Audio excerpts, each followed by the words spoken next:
Thank you, Mr. Chairman. Mr. Commissioner, thank you for being here.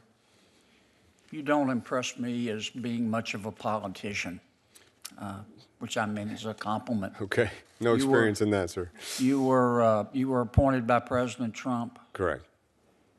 Before that, you served President Obama. I was the senior career official during the Obama administration, deputy commissioner. How many presidents have you served under? Who? Three. Three. Okay. Why do you do this job? I believe strongly in the mission of CBP and the men and women who carry it out. Okay.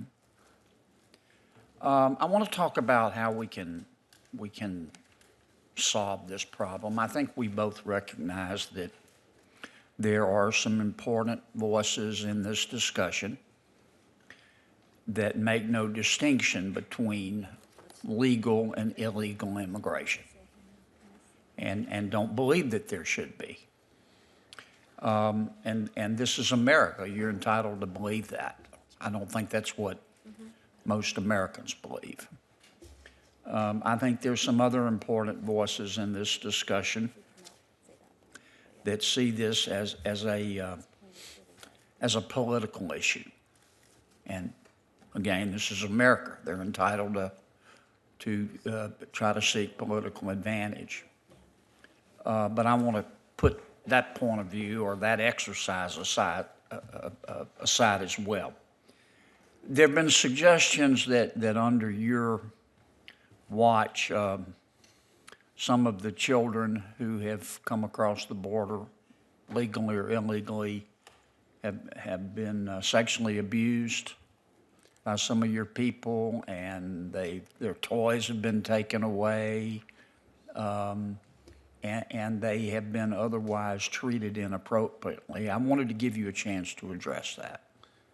Certainly, Senator, I'm not aware of an allegation of sexual abuse of a child by a CBP official, but just to continue the dialogue, this is something that's extraordinarily rare in our custody, that there's an incident of sexual abuse. It's generally to detainees, and something that we monitor very carefully, that we have policies in place to oversee and prevent, and that we have accountability through our Office of Professional Responsibility that does independent investigations if there is an incident. Okay. But I just want to emphasize, Senator, that these are border patrolmen and officers, CBP officers, that got into this line of work to protect others. They care deeply about the human challenges they see in enforcing the law. I know that. And they do a tremendous job of it. When these children and families come into the United States, they have to go through Mexico, do they not? Yes. Why are they not stopped at the Mexican border? It's complicated. Mexico has increased their ability to police their southern border dramatically over the last decade. The last administration in both 2015, 2016. May I interrupt you a second? Yes. Just because of time constraints.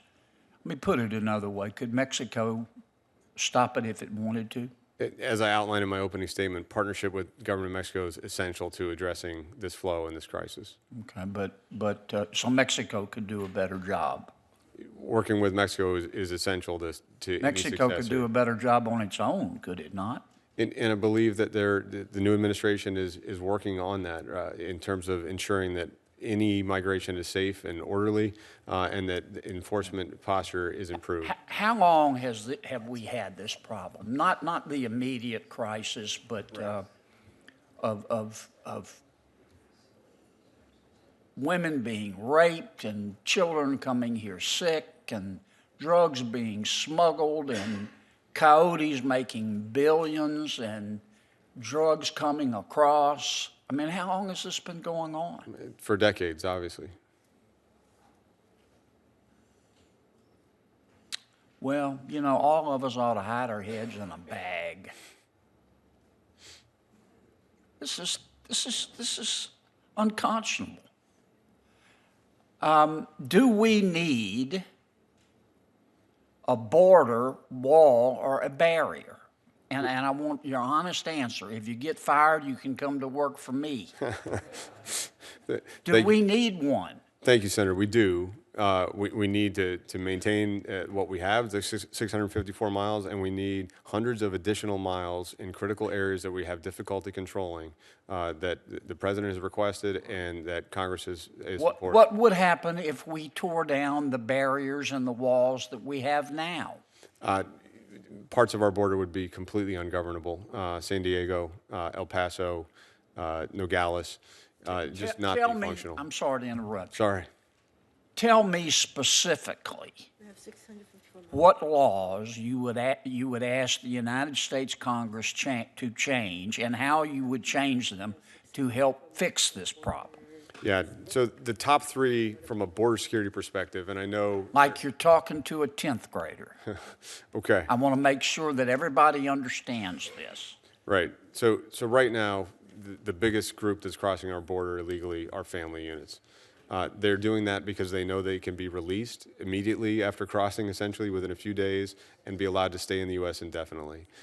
Many of them do not have an immigration right to stay in the U.S., and at the end of a court proceeding, they would be found to be removable. So what change would you make? Allow them to be held together in an appropriate setting for families and children during a 6 to 8 week immigration proceeding. And not be released into the country. Correct. All right, number two. That's what the last administration did, and it worked.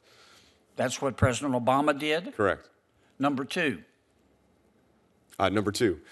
Secondly is this challenge with unaccompanied children being incentivized to come from Central America. The Trafficking Victims Protection Reauthorization Act, which we've talked about, a very important statute for the care of children.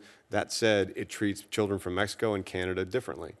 They can be repatriated, working with the Mexican government, for instance, to ensure a safe situation. We can't do that for Central Americans. Allow immediate repatriation, number even though the three. Central American governments want it. Sure.